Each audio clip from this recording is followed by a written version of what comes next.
अपनी परंपरा जानना है, भारत को जानना है, तो संस्कृत भाषा का ज्ञान बहुत अच्छा है, होना ही चाहिए।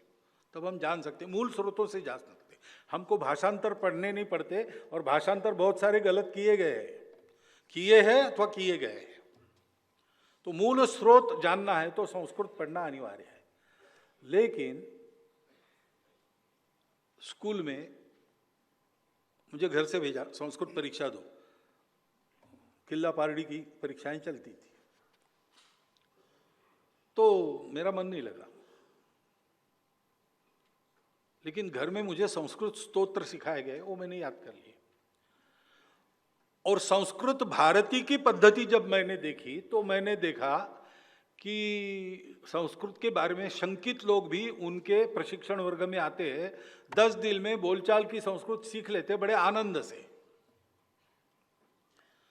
सिखाने का तत्व यह है कि सिखाने वाला, उसकी उत्कृष्टता चाहिए, और छात्र के लेवल पर उतरकर उसको सिखाने की उसकी कला चाहिए। तो वो रस उत्पन्न कर सकता है शिक्षा में, क्योंकि शिक्षा बाहर से देना नहीं है, शिक्षा मनुष्य के अंदर के ज्ञान को प्रस्फुटित करने की कला है। ये सब संस्कृत परंपरा से ही आता है, तो उसका उपयोग करके हम संस्कृत प्रमोट करें, अपने घर में संस्कृत स्तोत्र वगैरह करें। उसकी बारीकियां, उसके कुछ बड़े मनोरंजक है।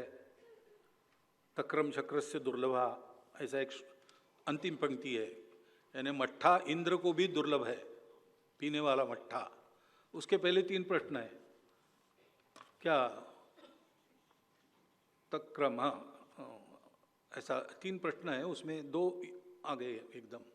जयंतः कस्य वै सुता कथम विष्णुपदम प्रोक्तम। तो जयंत किसका लड़का है, ये दूसरे नंबर का प्रश्न है।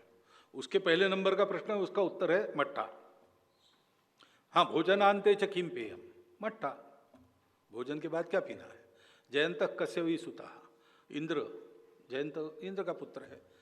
और कथम विष्णुपदम प्रोक्तम, विष्णुपद कैसा है, दुर्लभा।